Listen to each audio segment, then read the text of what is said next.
Welcome to KNP analysis. आज हम discuss करेंगे 12 जनवरी का हिंदू न्यूज़पेपर। ओके, चलते हैं 12 जनवरी का Hindu newspaper. Most serious patients unvaccinated, यानी कि जो सबसे ज़्यादा सीरियस पेशेंट्स हैं वो अनवैक्सीनेटेड हैं। ठीक है, ये न्यूज़ कोई ज़्यादा इंपॉर्टेंट नहीं है ना। ये अगर आपको ध्यान हो तो कल एक प्रिकॉशन डोज आई थी, उसके बारे में सबसे ज़्यादा कल एक जो प्रिकॉशन डोज आई थी, ठीक है, बताया था प्रिकॉशन डोज किस किस के लिए, जो फ्रंटलाइन हेल्थ वर्कर्स हैं, ठीक है, या डॉक्टर्स हैं, और जो पेशेंट्स हैं जिनके कोमोर्बिडिटीज़ है और उनके जो वैक्सीन लगी होनी चाहिए वो लास्ट 9 महीने पहले लगी होनी चाहिए। ठीक है, उन्हें प्रिकॉशन डोज दी जाएगी। Next news in blow to BJP ahead of polls. देखो ऐसी न्यूज़ ना ऐसे काटा करो, ठीक है, इनमें कुछ नहीं होता है ना पेपर में आएगी ना किसी में ये। ठीक, उसके बाद कांग्रेस फॉर्म्स वही ऐसे। ठीक है, fall in cases in Mumbai for the fourth day, बहुत अच्छी बात है, केसेस जो है कम होने लगे हैं। ठीक है, लालू इन्वेट्स केसीआर, कोई important news. Pawar says people, बहुत ठीक है जो भी है। Private office in Delhi close till further order, बंद हो गए हैं। अच्छा ये देखो, ये न्यूज है, government to holds 35.8% stake in Vodafone India, यानी कि गवर्नमेंट जो है वोडाफोन आइडिया कंपनी में 35.8% अपने स्टेक रखेगी। इसका मतलब क्या है, एक देख लेते हैं, इस पर थोड़ी सी नज़र डालते हैं। Following the company's board meeting on Monday, ये देखो आप, है ना, the third following the company's board meeting on Monday the third largest telecom carrier said that it would opt for converting the interest on spectrum. देखो क्या था, Vodafone पे था कैश मतलब लोन, ठीक है, तो उसने स्पेक्ट्रम और एडजस्टेड ग्रॉस रेवेन्यू जो होगा गवर्नमेंट का जितना भी बैठा है उसके हिसाब से 35.8% स्टेक जो है वो वोडाफोन को दे दिया है। ठीक है, अब इसके वोडाफोन के स्टेक से फ़ायदा क्या होगा, वोडाफोन के स्टेक से एक फ़ायदा होगा। देखो सबसे पहले तो अगर गवर्नमेंट का जो स्टेक है इस समय सबसे ज़्यादा हो गया है, ठीक है, उसके बाद वोडाफोन का है और उसके बाद दूसरे नंबर पे एक इंडियन कंपनी का है। अब इसमें फ़ायदा क्या होगा, गवर्नमेंट चाहेगी भाई ज़्यादा से ज़्यादा वोडाफोन का फ़ायदा हो, क्योंकि सबसे ज़्यादा गवर्नमेंट स्टेक जो है इसमें वोडाफोन गवर्नमेंट का है। ठीक है, तो ये सारी चीज़ें जो होंगी इससे वोडाफोन जो है अपने कर्ज से बाहर आ जाएगी। ओके, इसके बाद next news out of sense, भाई कोरोना का पालन करते रहो जो भी है, सीएम केजरीवाल, वही न्यूज़ है। इसके बाद नेक्स्ट न्यूज़ पे चलते हैं। Rain delay central Vista project, rain ने हर चीज़ डिले की है। Assam police has last laugh on Twitter, last laugh on Twitter कुछ नहीं है, असम पुलिस जो है पब्लिक के प्रति ज़्यादा सेंसिटिव है। ठीक है, एक मज़े में बात कहती है लेकिन सीरियस बात कहती है। ठीक है, एक एग्जाम्पल दे रहे हैं, जैसे यहाँ पे इन्होंने एग्जाम्पल दिए हुए हैं बहुत सारे। ये एक नया बदजलल का केस है, ठीक है, क्या बोलते हैं इसे, बदगलर, है ना, और इसके बाद एक अगर नया केस लें तो देखो जैसे ये है, mobs may not follow the laws but the law will follow them, if you hit the law wouldn't miss. ठीक है, the law if you hit the law would not miss, यानी कि जो एकदम भीड़ होती है वो तो लॉ फॉलो नहीं करती लेकिन लॉ आपको फॉलो करता है। तो ऐसी चीज़ें जिससे पब्लिक में सेंसिटिविटी क्रिएट हो। अच्छा, इसके बाद है not here to administer Mullaperiyar dam. देखो ये जो मुल्ला पेरियार डैम है ये दो नदियों से मिलके बना है। ठीक है, कौन कौन सी दो नदियों से मिलके बना है दिख रहा है, एक तो पेरियार नदी है और एक मुल्ला रिवर है। ठीक है, अच्छा अगर इसके बारे में थोड़ा सा डिस्कस करें कि ये केस क्या है, इसके पहले ये थोड़ा सा डिस्कस कर लेते हैं कि ये केस क्या है। इसमें क्या हुआ था, ये मुल्ला पेरियार डैम जो है ये बना हुआ तो केरला में, कहाँ पे बना हुआ है ये, केरला में। ठीक है, लेकिन इसे जो एडमिनिस्टर करता है वो करता है तमिलनाडु। एडमिनिस्टर कौन करता है इसे, तमिलनाडु। अब इसके बाद क्या केस हुआ कि भाई कितना पानी आना चाहिए कितना पानी जाना चाहिए, तो इसके लिए इनमें लड़ाई हुई आपस में। तो उसके बाद एक सुपरवाइजरी कमेटी बनी थी 2004 में, सुपरवाइजरी कमेटी इन 2004। उस कमेटी का जो उस कमेटी में चीफ सेक्रेटरी थे वो रिस्पॉन्सिबल थे कि ये कमेटी कैसे काम करेगी। अच्छा, दिक्कत क्यों आ रही है, क्योंकि देखो इससे डेंजर है किस किस का, एक तो अर्थक्वेक का डेंजर हो जाएगा, ठीक है, फ्लड का डेंजर हो जाएगा, तो ये जो डेंजर है इन्हें करना है ख़त्म, है ना।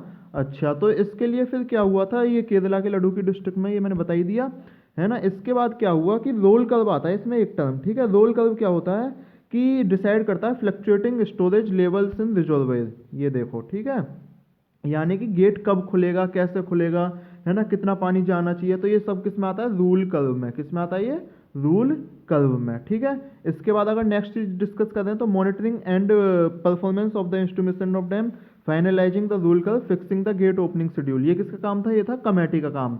ठीक है। ये काम भाई, ये वाला काम जो है कमेटी करेगी कि performance of instrumentation of dam rule curve को फाइनलाइज करेगी, और fixing the gate operation schedule की गेट कब खुलना चाहिए कब नहीं खुलना चाहिए, ये जो शेड्यूल है इसे कौन फॉलो फाइनल करेगी, कमेटी। ठीक है। सुपरवाइजरी कमेटी 2004 में बनी थी, है ना। इसके बाद अगर नेक्स्ट डिस्कस करें तो एक और चीज़ बता दो इसमें, it is also known as life line of Kerala. बताओ किस नदी को लाइफ लाइन ऑफ केरला कहते हैं, कमेंट बॉक्स में कमेंट करना कि लाइफ लाइन ऑफ केरला किस नदी को कहते हैं। ठीक है, आंसर कल बता दूंगा मैं, है ना। इसके बाद अगर नेक्स्ट टॉपिक पे चलते हैं हम लोग, तो नेक्स्ट टॉपिक डिस्कस करते हैं। इसके बाद city witness study rise in Omicron variant, यानी शहर में ओमिक्रॉन वेरिएंट बढ़ ही रहे हैं। ठीक है, तो है जो भी है। Online yoga classes for Covid patients के लिए ऑनलाइन क्लासेस होंगी। मोस्ट सीरियस पेशेंट्स अनवैक्सीनेटेड, बता ही दिया, जो सबसे ज़्यादा सीरियस पेशेंट्स हैं वो अनवैक्सीनेटेड हैं। ठीक है। इसके बाद अगर हम नेक्स्ट न्यूज़ पे चलें, ये हो गया सिटी विटनेसिंग, ठीक है, राइज इन ओमिक्रॉन वेरिएंट। ठीक, और इसके बाद अगर नेक्स्ट न्यूज़ देखें हम, तो नेक्स्ट न्यूज है बिश्नोई रेडिकलाइज लोन वोल्फ, यानी ये बिश्नोई है। ठीक है, इसने sister Williams theory of coding police deny it. ठीक है, ये जो है वही रेप वेप के मामले में और कुछ नहीं है ना, मुस्लिम वुमेन्स वाला ऐप वाला जो। ठीक है। इसके बाद है ensure peoples participation in innovative based, अगर ये लाइन लिखने के लिए आए आपके लिए वहाँ ज़्यादा फायदा देगी, people's participation in innovative based. ठीक है, एलजी साहब ने बोला है ना। Umar Khalid refer to web series, कुछ नहीं होती है, बेकार की न्यूज़ होती है बस, है ना, टाइम पास करने के लिए होती हैं। ठीक है। इसके बाद है JNU nulls changing entrance for exam format for admission, यानी मुल से है। ठीक है, तो JNU ने बोला है कि भाई देखते हैं क्या होता है कि हालांकि कोई एग्जाम में चेंज, एग्जाम जो उसका एडमिशन एग्जाम होता है उसमें कोई चेंज नहीं आएगा, एंट्रेंस एग्जाम जो होता है। ठीक है। इसके बाद अगर नेक्स्ट न्यूज़ डिस्कस करें तो TMC launches housing right driving in Goa, TMC ने लॉन्च किया है हाउसिंग राइट्स ड्राइव इन गोवा। ठीक है, यानी माजे घर मालकी हक, है ना, ये हमारे लिए इंपॉर्टेंट है ही नहीं। मायावती कहीं से चुनाव नहीं लड़ेंगी, ऐसे काटनी है न्यूज़, बता ही दिया पहले। ठीक है। इसके बाद नेक्स्ट न्यूज़ पे चलते हैं, ब्रेविंग द कोड, है ना, ये भोपाल रेलवे स्टेशन की तस्वीर है, वहाँ पे लोग सो रहे हैं। ठीक है। इसके बाद अगर हम नेक्स्ट न्यूज़ पे चलें तो नेक्स्ट न्यूज़ देखते हैं क्या है इसके बाद, bail plea of actor Dileep urgent in assault case. ठीक है, अर्जेंट हो गई, कोई बात नहीं। CPIM to counter camping against silver line, यहाँ पे एक चीज़ देख लेते हैं, सिल्वर लाइन क्या है, सिल्वर लाइन प्रोजेक्ट क्या है ना। तो सिल्वर लाइन प्रोजेक्ट अगर हम डिस्कस करें तो ये देखो, silver line it involves laying of semi high speed train between two corners of state of Kerala, यानी केरला के दो स्टेशन के बीच में high speed semi high speed train की जो लाइन है उसे बोलते हैं हम सिल्वर लाइन। ठीक है, 532 किलोमीटर लॉन्ग है ये, कितने किलोमीटर लंबाई है इसकी, 532 किलोमीटर। ठीक है। अच्छा, इसके बाद ये जो है कौन कौन से जिले या कौन कौन से शहर से, तिरुवनंतपुरम एंड त्रिशूर, इन दो से ये मिलाई जाएगी। ठीक है। अच्छा, इसमें दिक्कत क्या आ रही है सर, इसमें जो दिक्कत आ रही है वो ये है कि इसे ना एनवायरनमेंट क्लियरेंस मिल गया है, एनवायरनमेंट क्लियरेंस मिल गया है इस प्रोजेक्ट के लिए। ठीक है। अब ये आदि वहाँ पे जो एनवायरनमेंटलिस्ट हैं वो ये बोल रहे हैं कि इस प्रोजेक्ट से एनवायरनमेंट को खतरा है। ठीक है, क्या क्या हो सकता है वहाँ पे, अर्थक्वेक हो सकता है, फ्लड आ सकती है, ठीक है, लैंडस्लाइड्स हो सकती है ना, और डिफॉरेस्टेशन होगा ही होगा, डिफॉरेस्टेशन पे भी ध्यान नहीं दिया इन लोगों ने। ठीक है, तो ये जो सारे मुद्दे हैं ये हैं सिल्वर लाइन के खिलाफ। ठीक है। इसके बाद अगर नेक्स्ट डिस्कस करें हम तो talent wall focus extends to new cities, कोई इंपॉर्टेंट न्यूज़ नहीं है। इसके बाद अगर नेक्स्ट न्यूज़ डिस्कस करें हम तो a teaching career at FIITJEE, बहुत अच्छे। इसके बाद नेक्स्ट न्यूज़ पे आते हैं,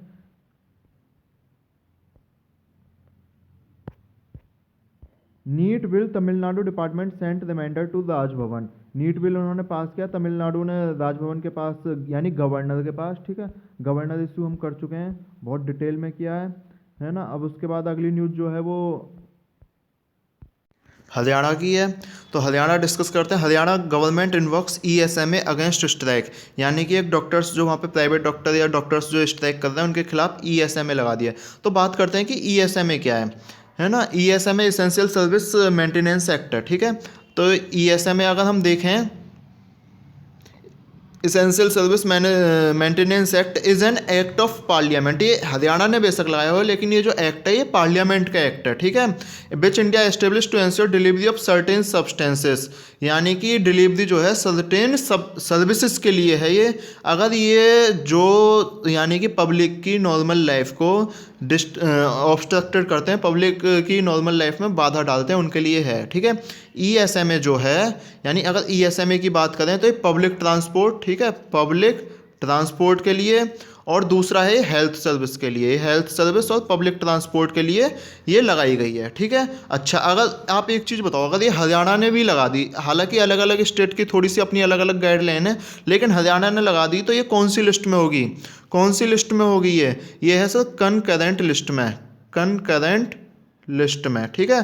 कनकरेंट लिस्ट जो होती है वो शेड्यूल 7 में है, शेड्यूल 7 में है, कनकरेंट लिस्ट शेड्यूल 7 में है, ठीक है।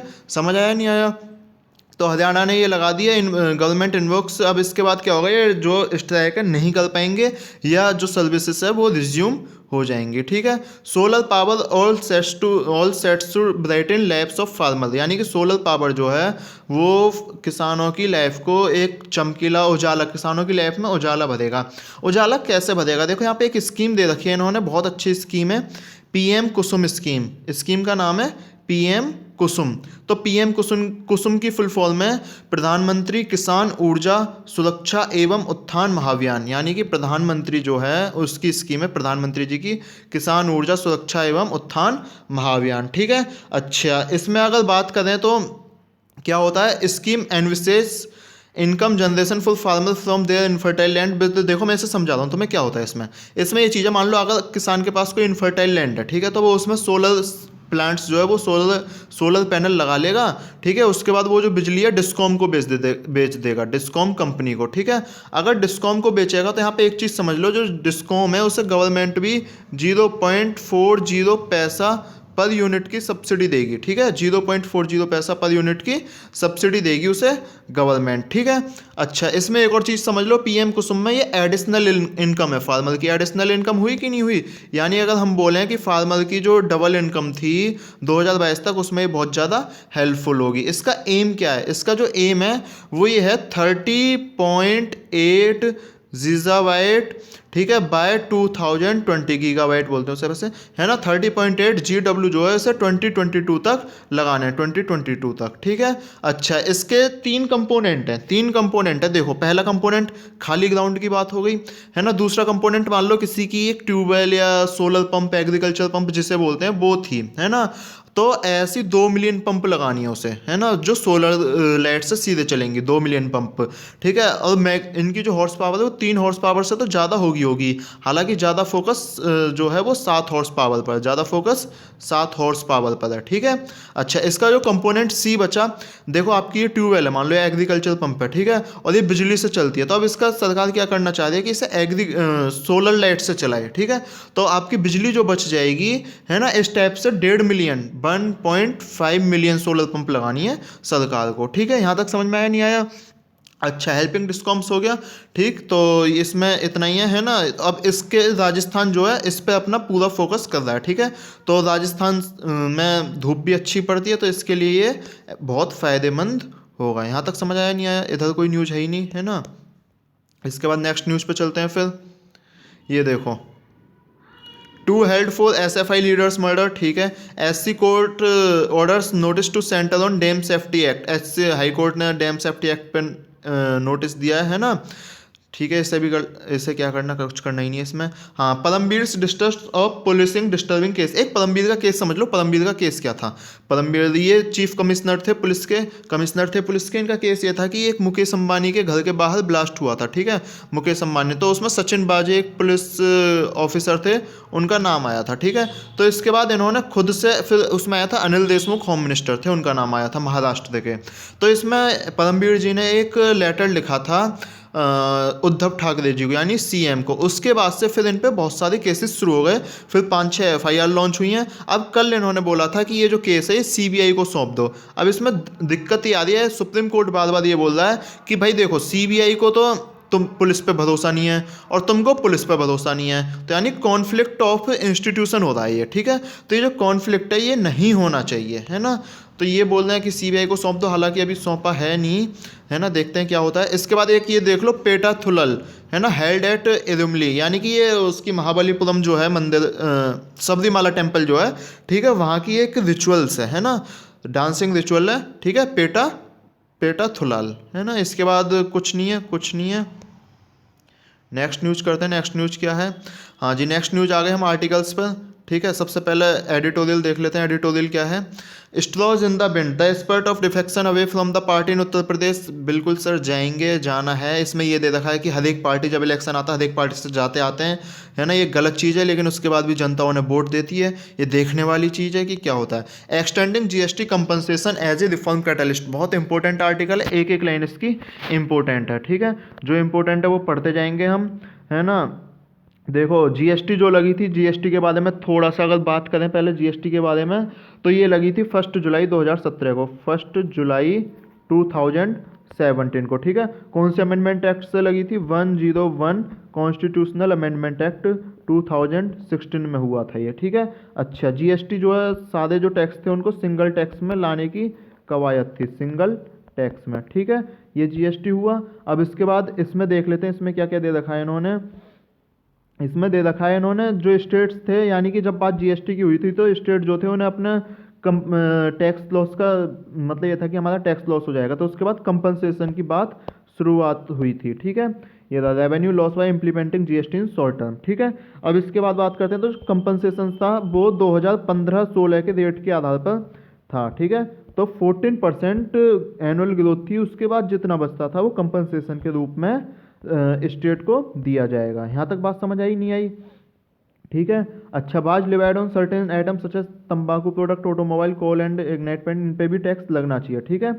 तो इसके बाद अगर बात करते हैं तो ये कंट्रोवर्सी में रहा है, स्पेशली कोरोना टाइम में बहुत ज़्यादा कंट्रोवर्सी में रहा है ये, ठीक है। कोरोना टाइम में 3 लाख करोड़ में से मान लो 65,000 करोड़ दिए थे, फिर 235 में से 1,11,000 लाख करोड़ दिए थे, ठीक है। तो अच्छा, ये दिए थे रिजर्व बैंक ऑफ इंडिया से लोन लेके, बोला था भाई हम वापस जब कर देंगे जब सेस इन द फ्यूचर आ जाएगा कंपनसेशन सेस से, ठीक है। यहाँ तक अगर बात चले तो फिर इसकी अगली लाइन पढ़ते हैं। अगली लाइन ये है, इसमें कोर इशू क्या है। देखो कोर इशू डिस्कस कर लेते हैं इसके क्या है, ठीक है।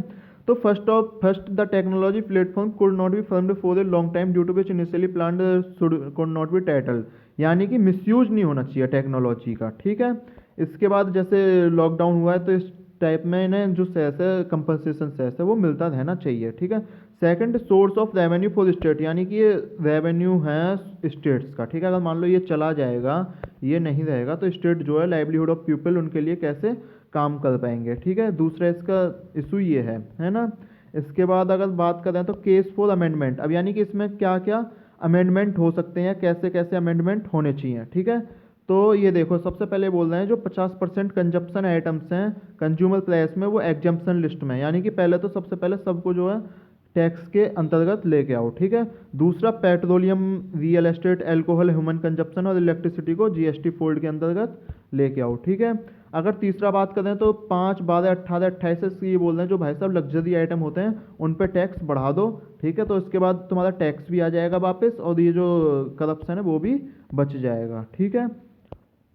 और अगर इसके बाद इसमें अगर एक और बात करें तो कुछ है नहीं, ठीक है। जीएसटी कुछ 14% दे रखा है ना। और अगर हम अपनी बात करें जीएसटी के बारे में तो एक जीएसटी के बारे में हल्का सा समझ लो सर, ये कंज्यूमर टैक्स है, स्पेशली एक तरह से बोलें कंज्यूमर टैक्स है, ठीक है। यानी कि ये जहाँ प्रोडक्शन हुआ है, जहाँ मान लो प्रोडक्शन हुआ है आपका यहाँ पे दिल्ली में ये, ठीक है, तो ये यहाँ पे टैक्स नहीं लगेगा इसका, और मान लो यूपी में आके इसका कंज्यूम हुआ तो टैक्स जो है वो यूपी में लगेगा, ठीक है। यानी कि ये मैन्युफैक्चर बेस्ड टैक्स नहीं है, ठीक। यहाँ तक समझ में आया नहीं आया। कॉम्प्रोमाइज्ड कंपनसेशन होता है। अच्छा, जो स्कीम थी इसका जो स्लोगन था वो ये था, वन नेशन, आगे बताओ, वन टैक्स, ठीक है। इसका ये स्लोगन था। जीएसटी के बारे में इतना बहुत है आज के लिए। उसके बाद treating the planet well can aid progress. देखो ट्रीटिंग प्लेनेट, इन्होंने एक एचडीआई की रिपोर्ट को कोट किया है 2020 की। अच्छा, एक चीज़ समझ लो यहाँ पर, 2020 की जो एचडीआई की थीम थी वो थी the next frontier human development and the anthropocene, ठीक है, तो नेक्स्ट सेंटेंस जो है वो ह्यूमन डेवलपमेंट ही है। तो इसमें सबसे पहले हम डिस्कस करते हैं कि ह्यूमन डेवलपमेंट क्या है, ह्यूमन डेवलपमेंट रिपोर्ट क्या है ना। तो ह्यूमन डेवलपमेंट रिपोर्ट जो है, इससे पहले थोड़ा सा डिस्कस कर लो, ये यूएनडीपी से रिलीज होती है। रिलीज कौन करता है इसे? यूनाइटेड नेशन, ठीक है, यूएनडीपी है ना, डेवलपमेंट प्रोग्राम। अच्छा, इंडिया की जो रैंक थी वो थी 131 189 कंट्रीज में से, कितनी थी? 131, ठीक है। अच्छा, इसमें 2020 वाली जो रैंक है, इसमें इन्होंने एक नई चीज़ लाए, planetary planetary pressure adjusted human development index, यानी कि PHDI, ठीक है। उसमें क्या होगा, कंट्री का जो लेवल है CO2 से वो देखा जाएगा, है ना। तो इसमें अच्छा, HDI में किसने टॉप किया था? HDI में टॉप किया था नॉर्वे ने, HDI में टॉप किया था नॉर्वे ने, यानी कि फर्स्ट रैंक जो थी वो नॉर्वे की थी, है ना। श्रीलंका की 72, चाइना की 85 और अपनी इंडिया की 131, ठीक है। तो इसके बाद डिस्कस करते हैं कि HDI जो है, अच्छा थोड़ा सा अगर HDI पे जाएं हम, देखो HDI पे जाएं तो ये देखो, the indexes that form the part of report are. अब इस रिपोर्ट में कौन कौन सी चीज़ें आती हैं? इस रिपोर्ट में देखो कौन कौन सी चीज़ें आती हैं। एक तो ये आती है इनइक्वलिटी एडजस्टेड, ठीक है, एडजस्टेड ह्यूमन डेवलपमेंट इंडेक्स, फिर आती है जेंडर डेवलपमेंट इंडेक्स, फिर आती है जेंडर इक्वलिटी इंडेक्स। समझ आया यहाँ तक? नहीं आया? अच्छा, अब HDI में किस किस रिपोर्ट्स का मतलब, HDI में कौन कौन से एम होते हैं, कौन कौन से पार्ट होते हैं? तो HDI 3 बेसिस पे नापी जाती है। पहली रिप्रोडक्टिव हेल्थ, ठीक है, ये रही। दूसरी एम्पावरमेंट है, एम्पावरमेंट ऑफ वुमेन, और तीसरी द लेबर मार्केट। ये जेंडर इक्वलिटी इंडेक्स का, ये है जेंडर इक्वलिटी इंडेक्स का, ध्यान रखना थोड़ा सा, है ना। HDI का मैं बता दूँ, HDI का क्या होता है। HDI का सर 3 होते हैं। HDI में पहला तो होता है रिप्रोडक्टिव हेल्थ, पहला होता है रिप्रोडक्टिव हेल्थ, ठीक है, पहला होता है रिप्रोडक्टिव हेल्थ, है ना। दूसरा होता है यही एम्पावरमेंट, लेबर मार्केट, ये सारे होते हैं, ये GII के हैं, ठीक है। अच्छा, अगर इसके बाद हम थोड़ा सा डिस्कस करें, एक चीज़ समझ लो, ये रहा देखो HDI का, ये रहा a long and healthy life, है ना, access to knowledge and a decent standard of living. इन 3 बेसिस पे HDI जो है वो देखा जाता है ना। अब इसके बाद HDI में 3 हमने टर्म्स दिए थे, ठीक है, कौन कौन से थे? पहले बताओ कौन कौन से थे, ये देख लेते हैं यहाँ पे। ये देखो, inequality adjusted human development index. Inequality adjusted में क्या होता है, जो भी भारत में इनइक्वलिटी है अमीर गरीब की, उसके आधार पे एडजस्ट होता है human development index. Gender development index पे जेंडर के आधार पे, ठीक है ना, कि जेंडर कितना डेवलप हुआ, यानी कि जो भी है GDI। जेंडर इनइक्वलिटी इंडेक्स में जेंडर में क्या क्या पैरिटीज हैं, यानी जेंडर इनइक्वलिटी का मतलब है कि मेल फीमेल में कौन कौन से बेसिस पे होता है, वो देख लेते हैं। नीचे ये रहा, है ना, ये होता है सर 3 बेसिस पे, रिप्रोडक्टिव हेल्थ पे, एम्पावरमेंट पे और लेबर मार्केट पे। समझ आया नहीं आया? इसके बाद जो MPI है, मल्टी डायमेंशनल पॉवर्टी इंडेक्स, वो क्या है? इसमें 2 चीज़ें और आई थी, मल्टी डायमेंशनल पॉवर्टी इंडेक्स और प्लेनेटरी एडजस्टेड HDI, तो डिस्कस कर चुके हैं, ठीक है। ये HDI का हो गया। आर्टिकल देख लेते हैं थोड़ा सा। आर्टिकल ने बात करी है प्लेनेटरी एडजस्टेड की, बहुत अच्छी अच्छी बातें करी हैं, ठीक। और इसके बाद देखो ह्यूमन इंड्यूस्ड चेंज की बात कर रहा है ये, अगर इसमें देखें कुछ खास जो है। अच्छा, इसके बाद ये कर रहा है कि ठीक है, ये प्लेनेटरी है ना, एक महात्मा गांधी का कोट है कि अर्थ जो है वो नीड तो पूरी कर सकती है सब लोगों की, लेकिन ग्रीड पूरी नहीं कर सकती, ठीक है। तो इसी आधार पे SDG गोल बनाए गए थे, है ना।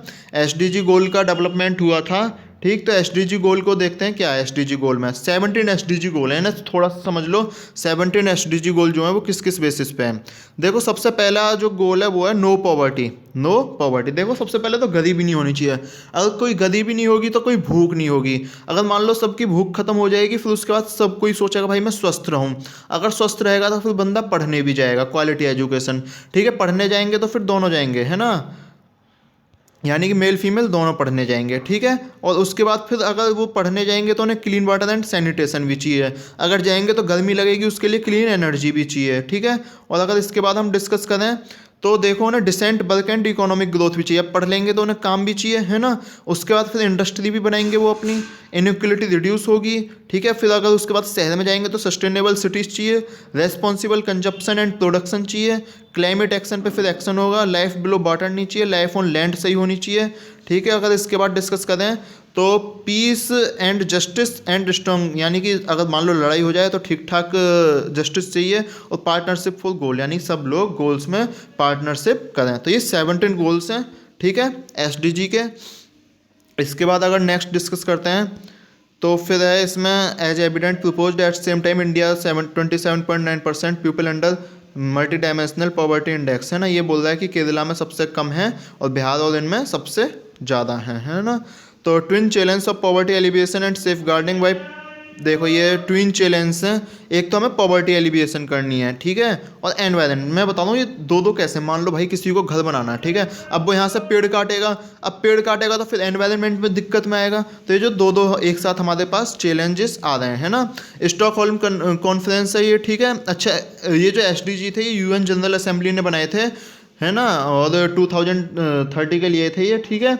अच्छा, इसके बाद अगर बात करें, ये जो है स्टॉकहोल्म कॉन्फ्रेंस 1972 में मानी जाती है ना। यूनाइटेड नेशन जनरल असेंबली की थी।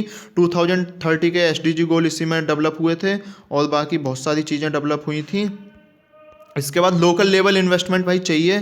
73rd 74th कॉन्स्टिट्यूशनल, यानी कि जो पंचायत और म्यूनसिपल पावर है वो इसमें बता दिया कि भाई हो सब पार्टिसिपेट करो, एनवायरनमेंट को ठीक करो, ठीक है। तो इस आर्टिकल में इतना है ना। इसके बाद अगर हम नेक्स्ट चीज़ डिस्कस करें,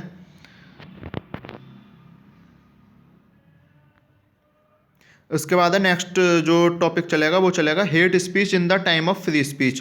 देखो हेट स्पीच कॉन्स्टिट्यूशन में तो कहीं डिफाइन है नहीं, लेकिन अगर हेट स्पीच को थोड़ा सा डिस्कशन करें तो यहाँ से समझ लो ये आर्टिकल 19 में थोड़ा सा डिफाइन है। तो आर्टिकल 19 क्या कहता है कॉन्स्टिट्यूशन का? आर्टिकल 19 कहता है कि all citizen shall have the right, यानी कि सारे सिटीजन्स जो हैं उनके पास राइट होगा। किस किस चीज़ का? पहला देखो, अगर मान लो बंदे को सबसे पहले तो बोलना सीखेगा, freedom of speech and expression, इससे समझ लेना, इसे अभी बताएंगे, ठीक है, कि किस किस का आर्टिकल होगा ये, है ना। तो ये freedom of speech and expression का होगा, ठीक है। अगर इसके बाद नेक्स्ट डिस्कस करें तो फिर टू असेंबल पीसेबली, अब मान लो अगर स्पीच दे रहा तो कहीं जाके स्पीच देगा, यानी कि वहाँ विदाउट आर्म्स के जाए। अगर विदाउट आर्म्स के जाएगा, चार लोग जुड़ेंगे, यूनियन बनेगी, चार लोग जुड़ेंगे तो कहीं घूमने भी जाएंगे, ठीक है, through out the territory of India. और अगर घूमने जाएंगे तो कहीं रहेंगे भी वो, ठीक है। और अगर रहेंगे भी तो एफ जो पहले राइट टू प्रॉपर्टी था ये हटा दिया है, ठीक है।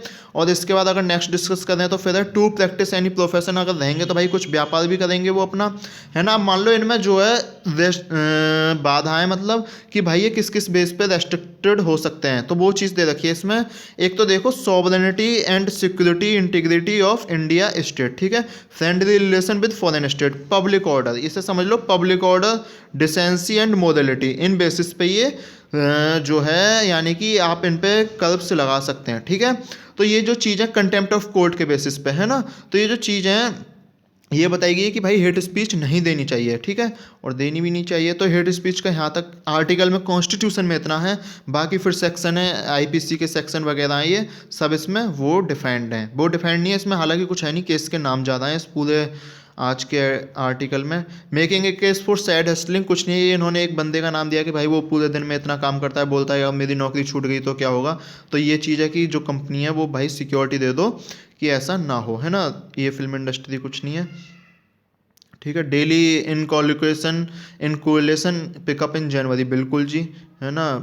डोज वोज सबके लगी हैं, वैक्सीन सबके लगी है, ठीक है। अगर उसके बाद नेक्स्ट डिस्कस करें तो SC to help police seeking proof Haridwar, hate speech hate speech hate speech, ठीक है। इसके बाद नेक्स्ट डिस्कस करें multiple FIR against hate speech, है ना, इस पेज का नाम हेट स्पीच होना चाहिए था, ठीक है। अगर इसके बाद डिस्कस करें SIT submit killing report on Naga killings, दोबारा वही हेट में आ गया। इसके बाद थोड़ा सा डिस्कस कर लेते हैं ब्रह्मोस एडवांस्ड वेरिएंट टेस्टिफाइड। देखो ब्रह्मोस जो उसका नाम तो दो रिवर के आधार पर पड़ा है, ब्रह्मपुत्र, ठीक है, और मॉस्कवा, ठीक है। अच्छा, ये जो बल्क करती है, ये बल्क करती है fire and forget principle, fire कर दिया और उसके बाद ये भूल गई, तो ये बल्क किस प्रिंसिपल पे करती है? फायर एंड फॉरगेट प्रिंसिपल पे। समझ लेते हैं ब्रह्मोस है क्या, ये देख लो। इसमें क्या है, रेंज C2C वेरिएंट है, C2C वेरिएंट, ब्रह्मोस का एक नया वर्जन आया है, वो है C2C वेरिएंट, ठीक है। इसे टेस्ट किया गया था थर्सडे को। अच्छा, गाइडिंग मिसाइल डेस्ट्रॉयर जो INS विशाखापत्तनम है ना, उसके थ्रू ये टेस्ट किया गया, ठीक है। अब इसके बाद अगर नेक्स्ट डिस्कस करते हैं तो advance C2C variant of BrahMos supersonic cruise missile, supersonic है ये मिसाइल, ठीक है, फ्रॉम INS विशाखापत्तनम से टेस्ट किया गया था ये, ठीक है, और DRDO ने टेस्ट किया है। इसके बाद अगर इसमें कुछ नई चीज़ में बात करें तो ये आत्मनिर्भर भारत के अंतर्गत है, ठीक है। नेवी में एक और नया आर्म आ गया है, नए हथियार आ गए हैं, हथियार ये एक तरह से, ठीक है। अच्छा, ये ब्रह्मोस जो है इंडिया और रसिया के बीच में कोलैबोरेशन है, ठीक है, इंडिया और रसिया के बीच में ये कोलैबोरेशन है, ठीक है। ब्रह्मोस, है ना। और इसके बाद अगर नेक्स्ट डिस्कस करें हम, तो capable of being launched from, ये लैंड से भी लॉन्च हो सकता है, सी से भी, सब सी से, एयर से, ठीक है, against surface and sea based target. पहले 290 किलोमीटर था, लेकिन अब ये 450 किलोमीटर हो गया है ना, जब से ये इंडिया जो है इसके ग्रुप में आया है, ठीक है, ब्रह्मोस ग्रुप में आया है। तो ये देखो 450 किलोमीटर हो गया, और 600 किलोमीटर भी हो जाए तो कोई बड़ी बात नहीं है, लगभग हो चुका है, ठीक है। अच्छा, और इसके बाद ये है बैच कमीशन इन नवंबर 2021, कोई इंपॉर्टेंट न्यूज़ नहीं है, ये थोड़ा सा देख लो। सेफगार्ड ट्रांसजेंडर प्रिजनर्स, ये देखो मान लो जो जेल में है, ट्रांसजेंडर जो जेल में है, उनके लिए भाई अलग से सारी सुविधाएं हों, सैनिटरी मेजर्स अलग से हों उनके लिए, ठीक है, रूम्स अलग से हों उनके लिए, अलग से मतलब स्पेशल रूम्स हों, ठीक है, और बाकी भी जो उनको प्रॉब्लम होती है उनके लिए अलग से सारी व्यवस्थाएं होनी चाहिए, ठीक। और फिजिकल सर्च वगैरह जो है उसका भी मतलब कंडक्टेड ए पर्सन उन्हीं का जेंडर का हो, है ना, जो फिजिकल सर्च वगैरह करे, तो ये चीज़ें हैं, ठीक है। ये अच्छा आपको ध्यान होता है, ये जुवेनाइल के लिए भी होती हैं, है ना, उनकी जेल के लिए भी स्पेशल प्रोविज़न होते हैं, ठीक है। तो ये जेल के प्रोविज़न होते हैं, जेल में डेथ हो जाती है तो उसके भी थोड़ा सा ये डिस्कशन में चल रहा है, ठीक है। इसके बाद अगर डिस्कस करते हैं, इंडिया पासपोर्ट रैंक बढ़ गया, देखो भाई, है ना, 283 आ गई है इंडिया की पासपोर्ट जो है वो, इन हेनली पासपोर्ट इंडेक्स जो होता है उसमें इंडिया की रैंकिंग 83rd है ना। 50% से ज़्यादा आरक्षण दे नहीं सकते आप लोग, है ना। और इसके बाद चन्नी साहब मिस हो गए, ये ऐसा बोल रहे हैं, मैं नहीं बोल रहा, ठीक है। और इसके बाद 5 फेस पंचायत पोल इन उड़ीसा, उड़ीसा में पोल्स होंगे ही होंगे, इसमें कोई दिक्कत वाली बात है ही नहीं, ठीक है। अगर इसके बाद नेक्स्ट डिस्कस करते हैं, तो लालू यादव से यानी केसीआर वाले नेता मिलने गए थे, है ना। Suspension of MLA is worse than expulsion, यानी कि एक एमएलए का सस्पेंशन ना हो तो ही ठीक ठाक है ना, मान लो वो कुछ बोल रहा है। इसके बाद अगर नेक्स्ट डिस्कस करें नेक्स्ट पेज पे, तो नेक्स्ट पेज भाई देखो, अगर चैनल को सब्सक्राइब नहीं किया तो पहले सब्सक्राइब कर दो, है ना। उसके बाद आगे तो हम चल ही रहे हैं, सब्सक्राइब, लाइक, शेयर जो भी करना है वो करते रहो, ठीक है। केएनपी एनालिसिस, इंडिया रिकॉर्ड से वोपिंग 1.85 लाख केस बढ़ रहे हैं, ठीक है। ये बोल रहे हैं ओमिक्रॉन केस ज़्यादा हैं, बिल्कुल ज़्यादा हैं, है ना। नो मोलिनिपिरेबल, ये देखो एक ना नई डोज बनाई गई थी कोरोना के ट्रीटमेंट के लिए, ठीक है। अच्छा, ड्रग रेगुलेटर इंडिया ने, रेगुलेटर जनरल ऑफ इंडिया ने इसे मना कर दिया है कि भाई हम इस डोज को नहीं ले रहे, ठीक है। इसके बाद देखो मोर कल्पफुल गंगा सागर मेला, अगर गंगा सागर मेला की बात करें तो देखो गंगा सागर मेला जो है वो वेस्ट बंगाल में लगता है, वेस्ट बंगाल में लगता है, ठीक है। साउथर्न टिप की आइलैंड पे लगता है, मकर संक्रांति के आसपास लगता है ना। और बताओ इसमें गंगा सागर मेला में और कुछ बताना हो तो, ठीक है। India south Korea discuss trade barriers हम कल डिस्कस कर चुके हैं, ध्यान रखना। Lamp of east, lamp of east Rabindranath Tagore ने बोला था कोरिया के लिए, ठीक है। इंडिया ने कोरिया में अपना योगदान दिया था जब इनका 1950-53 में बाल हुआ था, तो इन्होंने नॉर्थ कोरिया और साउथ कोरिया के बीच में वो कराई थी, यानी कि ट्रीटी मेडिएट किए थे ये इंडिया ने, ठीक है। इंडिया से इसका ट्रेडिंग भी अच्छा खासा चलने लगा है अब, ठीक है। और बताओ और कुछ डिस्कस करना हो तो इसमें, है ना। ये देखो 11 idol seized from shop in Mamallapuram, Mamallapuram से सीज हो गई हैं, है ना, होनी भी चाहिए, ऐसी काम मत करो आप। ये अगली न्यूज़ पे हम चलें तो फिर देखो अगली न्यूज़ भाई पहले सब्सक्राइब करो, इसीलिए बोल रहा हूँ जब तक ये याद है, ठीक है। Lockdown in China amid omicron fears, अगर ये जो चाइना में ये, ठीक है, लॉकडाउन लग गया चाइना में, है ना। जैसे जैसे ओमिक्रॉन आ रहा है तो ये चाइना में लॉकडाउन लग गया है, ओमिक्रॉन फियर्स, ठीक है। और अगर हम इसके बाद अगर नेक्स्ट न्यूज़ पे चलें तो ये क्या है, जीरो कोविड स्ट्रेटेजी, यानी ये जो अपना रहे हैं जीरो कोविड स्ट्रेटेजी को अपना रहे हैं ये लोग, ठीक है। भाई मास्क पहनते रहो जो भी है ना। अगर इसके बाद नेक्स्ट डिस्कस करें तो नेक्स्ट न्यूज है, ties with NATO have reached a movement of truth Russia, यानी नॉर्थ अटलांटिक ट्रीटी ऑर्गेनाइजेशन जो है रसिया के जो टाई है उसके साथ वो एक सच्चाई के रास्ते पर पहुंच चुका है। इसे थोड़ा सा अगर डिस्कस कर रहे हैं आप NATO को, तो यहाँ देख लो, it is an inter governmental military alliance, यानी मिलिट्री अलायंस है नॉर्थ अटलांटिक ट्रीटी के बेस पर 1949 में ट्रीटी हुई थी, ठीक है। और इसके बाद ये जो ऑर्गेनाइज है, मान लो एक जो भी डिफेंस है कलेक्टिव डिफेंस पे ये फोकस करता है, मेंबर स्टेट जो है म्यूचुअल डिफेंस पे फोकस करते हैं। अटैक अगर मान लो किसी नॉन मेंबर के द्वारा अटैक होगा तो वो उस पर एकदम खुद से अटैक कर देंगे, ठीक है। अच्छा, ये इशू क्यों बनाया, इशू इसलिए बनाया कि यूक्रेन के पास, ठीक है, रसिया की सेना देखी गई थी यूक्रेन के बॉर्डर पे, ठीक है। तो रसिया ने तो बोला कि भाई वो अपनी वो कर रहे थे, मिलिट्री एक्सरसाइज कर रहे थे, लेकिन US के लिए कंसर्न का विषय है, इसीलिए दोनों में आपस में बातचीतें चल रही हैं, ठीक है। इसके बाद Zelensky call for international summit to end Ukraine crisis, बिल्कुल एंड होना चाहिए, है ना। इन्होंने यूक्रेन के जो प्रेसिडेंट है उन्होंने ही बोला है कि भाई एक इंटरनेशनल समिट बुला लो, ठीक है, लेकिन इसे ख़त्म करो जो भी ये चल रहा है ना। उसके बाद anti criminal that is flees Russia, ठीक है, भग जाने दो किसी को, है ना। इसके बाद अगर नेक्स्ट न्यूज़ करते हैं तो गवर्नमेंट सेट टू होल्ड 35.8%, बता ही दिया वोडाफोन आइडिया में, ठीक है। नेट प्रेजेंट वैल्यू 16,000 करोड़ के आसपास है, 10 रुपये का एक शेयर होगा, ठीक है। ये कुछ नहीं है, India agrees to allow import of US product, ये बस अगर मान लो यूएस के बारे में लिखना हो तो मैं ट्रेड पार्टनर ट्रेड में तो लिख देना कि ये अलाउ हो गया है ना। ये हुआ है ट्रेड पॉलिसी फोरम के अंतर्गत, ठीक है। December fuel use saw little growth, यानी कि भाई लिटिल ग्रोथ जारी है। India will lead global growth this decade, बिल्कुल करेगा, इंडिया इज बेस्ट, ठीक है। और अगर इसके बाद अगर हम कुछ नेक्स्ट करें तो फिर ये बचा ये क्रिकेट के बारे में। क्रिकेट में कल इंडिया अच्छा, विराट कोहली अच्छा खेले specially. So guys thank you, and जो भी है KNP एनालिसिस को आप बस शेयर करते रहो, सब्सक्राइब करते रहो, ठीक है। इसकी PDF के लिए टेलीग्राम पे भी KNP एनालिसिस ज्वाइन कर लो, टेलीग्राम पे KNP एनालिसिस के नाम से चैनल है, उसकी PDF मिल जाएगी आपको, ठीक है। और लाइक करो, शेयर करो, सब्सक्राइब करो, thank you, see you soon in next video.